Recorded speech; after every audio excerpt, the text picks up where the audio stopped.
Did you like the new house?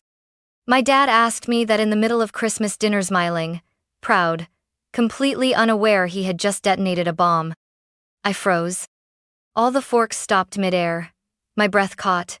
I looked around the table, at the warm lights, the shiny ornaments, the fake laughter. My father beamed at me like he'd handed me the world. But I had no idea what he was talking about. What house? I asked, my voice barely above a whisper. Then I saw her, Marla, my stepmother, her face turning pale, her wineglass trembling just slightly. And that's when it all came crashing down. The house was meant for me, a gift from my dad before he left for his overseas contract. But I never got it. I never even knew it existed. Because she gave it to her son. And now, everyone was about to know the truth. I wasn't always invisible. At least, I don't think I was.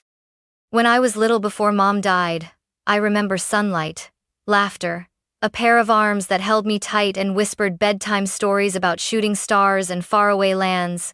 Her name was Elise. And just like that, she was gone. A blood clot during surgery. I was 5. Dad changed after that. Not instantly, but enough. He was a civil engineer, always working long hours, and after Mom passed, he threw himself even deeper into his job. Within a year, he was flying across states, and later across oceans, managing multi-year infrastructure projects. I stayed with my aunt for a while, then with Grandma, then, eventually, he brought me home. But it wasn't home anymore. Because Marla was there. And so was Kyle, her golden boy. They moved in when I was 9. Marla was beautiful, organized, and praised by neighbors for holding the household together while Richard built the world. But behind the white wine smiles and PTA awards was a woman who treated me like clutter. An obligation she had to sweep around. Kyle was a year older than me, tall, confident, with that clean-cut mom's favorite glow. He got everything. The big room, the new phone, the piano lessons, the praise. I got secondhand sweaters and silent reminders to be more grateful. When Dad was home, which wasn't often, he was warm but distracted. He kissed my forehead, asked about school, told me I was strong like my mother. Then he'd vanish for another 6-month assignment in Qatar or Vancouver, and in those gaps I became less heard, less seen. I wasn't abused, not in the way people write articles about. I wasn't hit, or locked away, or starved. But I was erased. There were family dinners where I wasn't invited. School recitals where no one showed up. Birthday cakes with 1 candle and no singing. I began to believe I didn't need anything. Not attention, not space, not even fairness. I learned how to disappear politely. When Kyle got accepted into college, Marla threw a party that looked like a wedding. When I got into a local art program, she said, "That's cute. A hobby is good for girls your age." Dad congratulated me over a fuzzy Zoom call from a hotel room in Singapore. Sometimes I wondered if he really knew how I was living, if he ever questioned the dynamic of the house he technically owned. But I convinced myself he was just too busy, too tired, too trusting. And maybe he was. Until this Christmas, when one innocent question shattered the entire illusion. Because he hadn't forgotten me after all. He had bought me a house. He had tried to give me something permanent, something mine. And now I had to find out how it slipped through my finger sand into Kyle's. It was always her house. Even though the deed had my dad's name, even though I was his daughter, even though I lived there for over a decade, it was always her house. Marla chose the curtains, the furniture, the color of the walls. She hosted the book clubs, the holiday brunches, the wine and cheese nights where women complimented her throw pillows and envied her spotless kitchen. Kyle's baby photos lined the hallway. There were none of me.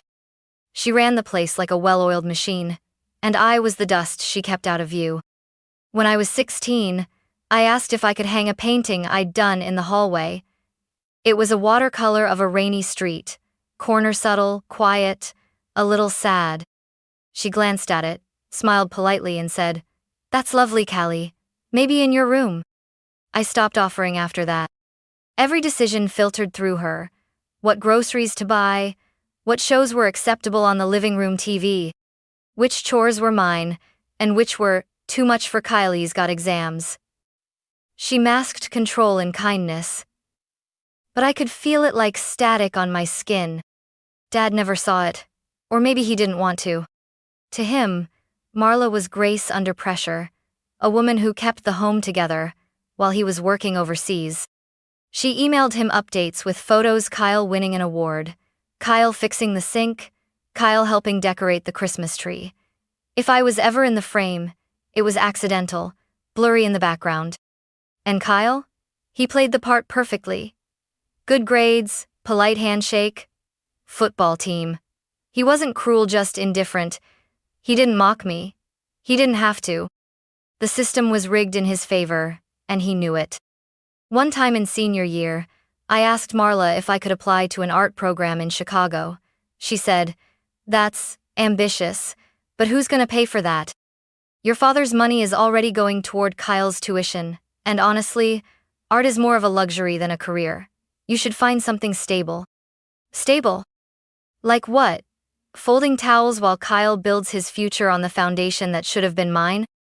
So I stayed in town, took community college classes, worked part-time at a framing shop, drew on the side, saved what little I could, and lived in that house like a long-term guest who never fully unpacked.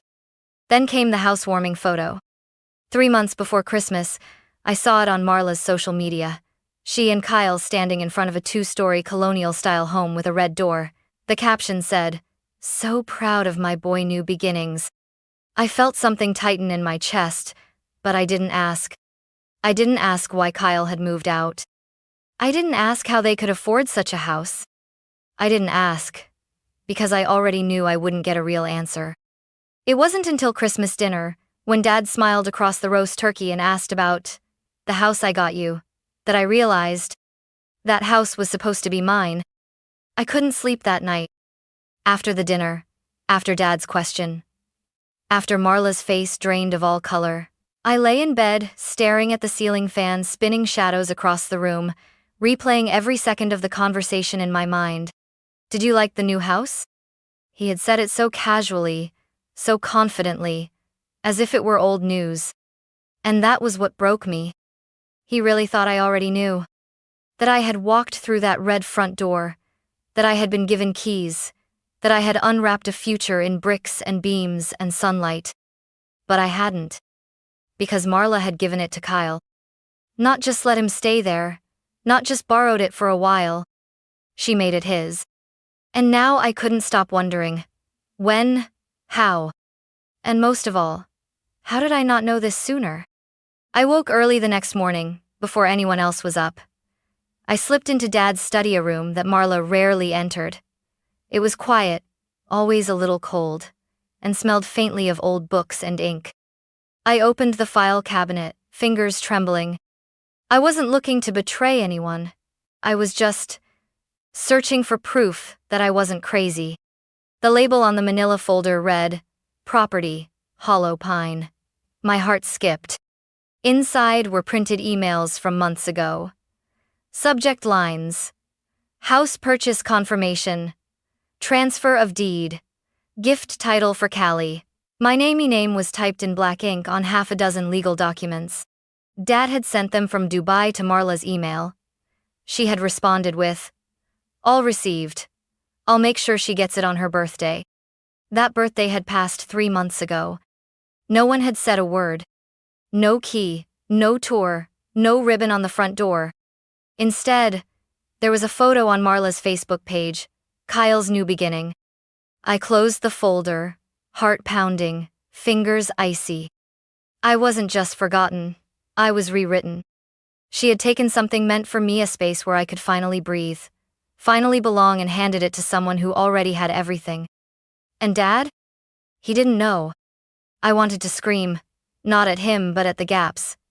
The years he left unguarded, the blind trust he had given a woman who smiled with her lips and lied with her eyes. But more than anything, I wanted to be brave. Not quietly hurt, not politely erased. If that house was meant for me, if my name was on those documents, then I was going to fight for it. Even if it meant burning the illusion down. Even if it meant standing up at the next family dinner and telling the truth. Even if it meant finally asking my father why he was never there to see any of it. I drove to Hollow Pine the next day.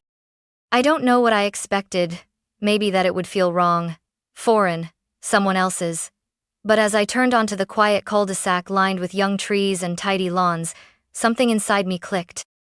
It was peaceful, clean, a single-story colonial with pale blue shutters and a red door, like something out of a postcard. My name should have been on that mailbox. But it wasn't. It said Kyle Preston. I parked across the street and watched. Just watched. A few minutes later, the door opened. Kyle stepped out in a hoodie and joggers, holding a bag of trash. He didn't notice me, just tossed it into the bin and walked back inside like he'd lived there forever. Like it was his. I wasn't angry at Kyle. Not exactly. He wasn't the one who made the decision. He just benefited from it, like always. Still, my hands were clenched on the steering wheel. Because that house, it was supposed to be mine. A week earlier, I'd been eating ramen in my cramped room, counting tip money from my shift at the art store, and now I knew. There had been a home with my name on it, sitting right here, gifted, legal, waiting, and I'd been cut out without a word. I thought about ringing the doorbell, about marching up and asking him, "Did you know?" But deep down, I already knew the answer. Kyle always knew. Marla never made moves without him knowing. They were a team. He probably helped pick out the couch, the curtains, maybe he even saw the paperwork, and shrugged. After all, why not?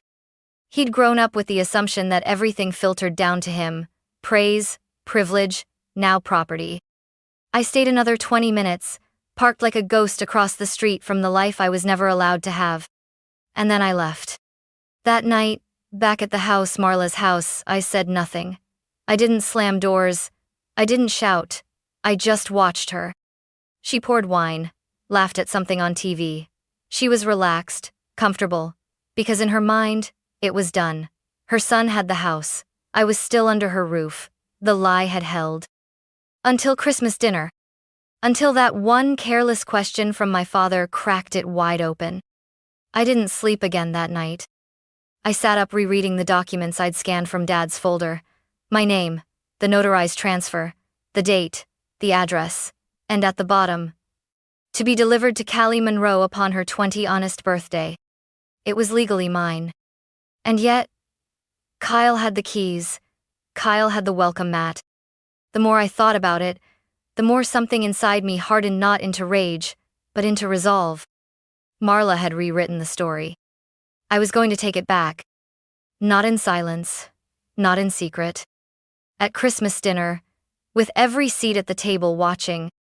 The table was glowing candles flickering in crystal holders, silverware polished to a mirror shine, holiday napkins folded like origami stars. Marla had outdone herself. She always did. Dad sat at the head of the table, freshly shaved, his eyes brighter than I'd seen in years. After 3 months overseas, he was finally home. Kyle sat on his right, Marla on his left. I was across from them, boxed in by extended family uncles, cousins, people I barely knew but who still called me sweetheart with pitying eyes. The roast turkey had just been carved when he said it. "So, Callie," he said, beaming, "did you like the house?" Every fork stopped midair. My throat went dry. I looked at him, then at Marla, then at Kyle. "What house?" I asked, slow and steady. Dad chuckled, confused. "The one on Hollow Pine. I had the deed transferred a few months ago. Didn't Marla show it to you on your birthday?" Silence. Marla's hand froze over her wine glass. Her smile wavered. Kyle looked down at his plate. A pulse of electricity surged through the room. And then, I spoke. "No, I didn't get anything on my birthday. No key, no letter, no house." Dad blinked. "Wait, what?" I turned toward Marla, my voice still calm. "Would you like to explain?" Marla laughed at a high, forced sound. "Callie, don't be dramatic. That house wasn't. It was too far from your school, and you were already settled here. It made sense for Kyle. You gave it to Kyle, I interrupted. Everyone was staring now. The cousins stopped chewing. A wine glass clinked too hard against the tablecloth. You told Dad you'd give it to me, I continued. You emailed him. I read the emails. I saw the deed. It had my name on it. You took it and handed it to your son. Marla's face had gone pale, her mouth opening and closing like she was searching for air. Kyle looked like he wanted to melt into his chair. Dad sat still too still. Then he turned to her. Marla, is that true? She swallowed hard. Richard, please don't make a scene. It's Christmas. Answer me. I didn't think she needed it. Her voice cracked. She's barely holding a part-time job. She's not even out of community college. She didn't have a plan. Kyle needed a place. He's going to graduate soon. He's responsible. I made that house for Callie, Dad snapped. I sent the money. I put her name on it. That was her 20th birthday gift. You were gone, she shouted. Someone had to make a decision. So you made it for yourself? The room had fallen into a stunned silence. The kind of silence that weighs heavy, pressing into your chest. I could have left it there. I could have let Dad take over, but I'd waited years for this, so I stood up. I've lived in this house like a guest since I was 9. I've watched Kyle get everything from space to praise to property. I didn't ask for much, but that house was finally something that was mine. And you stole it. My hands were shaking, but I didn't care. You smiled through it, lied through it, and Kyle, I turned to him, you moved in knowing it wasn't yours. You didn't even ask why your name was on the mailbox instead of mine. Kyle muttered, I didn't know. You always knew, I said flatly. Dad leaned back in his chair like someone had punched him in the stomach. You told me you'd take care of things, Marla, he said quietly. That I could trust you. Marla tried again. She's being ungrateful. No, he snapped, loud enough to make the youngest cousin flinch. She's being honest. For the first time, someone is. He turned to me. Callie, I'm so sorry. I thought I was doing something right for once. I didn't know. I know, I said, and that's why I'm not angry at you, but I won't let this go quietly either.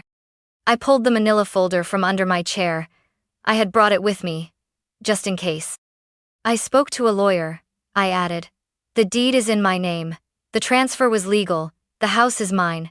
And if Kyle doesn't leave by the end of the month, I'll file for eviction. Gasps. Kyle stood up, almost knocking his chair over. Are you serious? I'm done being erased, I said. You had your place in this family. Now I'm taking mine. Dad was silent, but his eyes glistened. Marla stood too, her napkin falling to the floor. You're tearing this family apart. No, I said. You did that when you took something that wasn't yours and called it love. I picked up my coat and walked out. The night air was cold and clean. For once, I didn't look back. Dad found me on the front porch 20 minutes later. I was sitting on the steps, wrapped in my coat, staring out at the quiet street where snow had just begun to fall soft and slow, like the world itself was trying to whisper, breathe. He sat down beside me without saying a word. For a while, all we heard was wind and the distant clatter of someone else's celebration down the block. Then he spoke. I didn't know. His voice cracked. I truly didn't know, Callie. I thought I was giving you something that would tell you I hadn't forgotten, that even from across the world I was still thinking of you. I had no idea, Marla. He stopped himself, shook his head. I trusted her, he said. I left you in her hands, thinking she'd take care of you, thinking Kyle would be like a brother to you. I didn't respond right away. Because what could I say? That I understood? That it was okay? It wasn't. But I also didn't want him to carry the shame like a stone for the rest of his life. She made it look like I didn't exist, I said, my breath fogging the cold air. And for a while, I believed her. Dad's eyes glistened again, and this time he didn't look away. I should have been here, he said. I missed everything. Your art, your birthdays, your life. And yet, I whispered, you were the only one who tried to give me something real. He looked down, hands clasped tightly together. The house is yours, he said. I'll make sure Kyle moves out. You won't have to fight this alone. I already fought it, I replied. But I appreciate that now. Finally, you're beside me. We sat there a while longer, the silence between us no longer heavy, but necessary like fresh snow covering cracked ground. Then he reached into his coat pocket.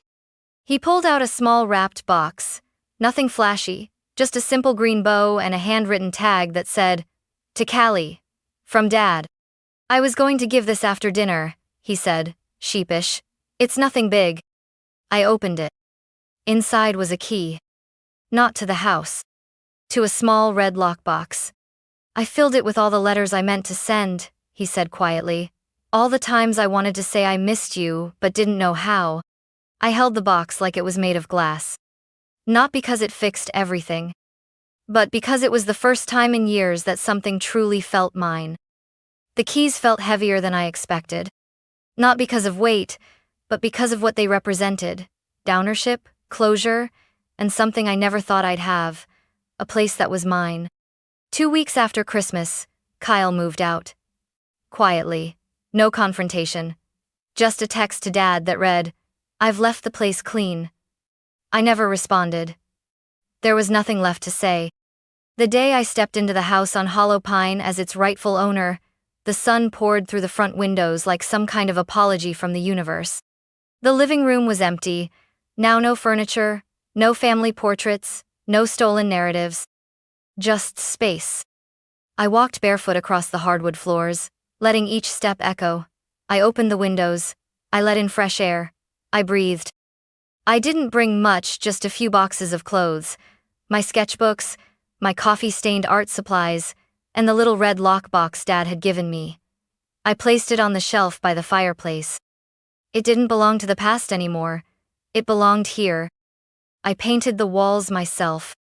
White in the hallway, soft moss green in the kitchen, a bold navy in my bedroom, rich, deep, like dusk. I hung the watercolor painting Marla once dismissed, right by the front door. People noticed.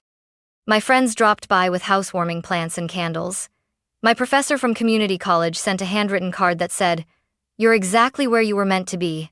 And Dad? He showed up every Saturday to help me fix the leaky faucet, repaint the shutters, and, slowly, rebuild something between us. He didn't try to explain anymore. He just showed up. Sometimes, that's enough. In the evenings, I sat on the porch with tea and let myself imagine, not revenge, not resentment, but future.